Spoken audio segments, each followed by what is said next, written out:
President Biden is set to make history on October 25th, 2024 at the Gila River Indian Community in Arizona. He's finally going to apologize for Uncle Sam's grand plan to civilize Native Americans. It's taken us 205 years to say, oops, our bad.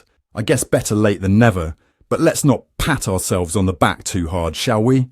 Biden himself said, "I'm doing something I should have done a long time ago." Well, Mr. President, you don't say. It's not like we've had over 2 centuries to reflect on this or anything. But hey, who's counting? Now let's talk about these schools. Imagine a summer camp where the activities include cultural erasure, language suppression and traumatic family separation.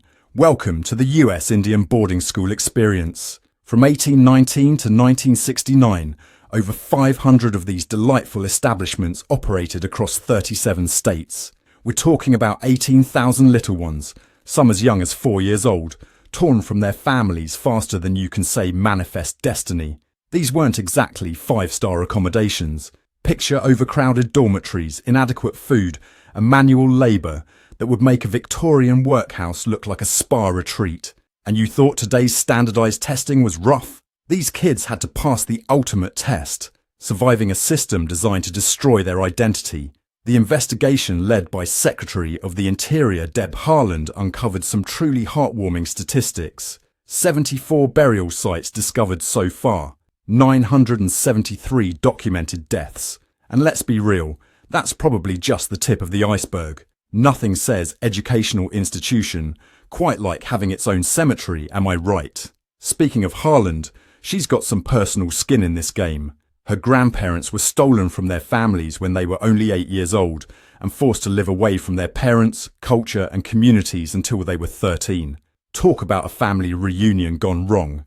Gila River Indian Community Governor Stephen Lewis said, "This is going to be just so significant to our boarding school survivors and the families." Well, Governor, I'd say that's the understatement of the century. It's like saying the Titanic had a slight navigation issue. Now, we're left wondering what the price tag is for a century and a half of cultural genocide.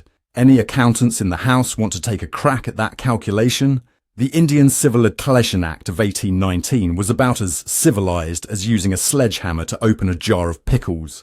They claimed it was to prevent the final extinction of Indian tribes, because nothing says preservation like forcibly removing children from their families. Am I right?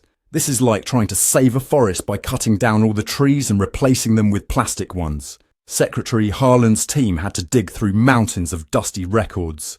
It's like they were archaeologists, except instead of dinosaur bones, they were unearthing decades of government-sanctioned trauma.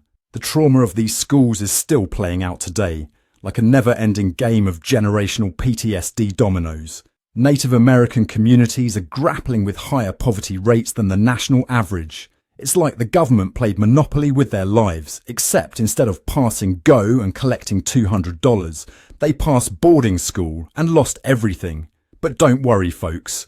The Biden administration is investing over $46 million in Native American infrastructure, because nothing says sorry for destroying your culture, quite like a shiny new road, right? Canada beat us to the punch on this one. They've been apologising and trying to make amends since 2008. We're fashionably late to the reconciliation party, as usual.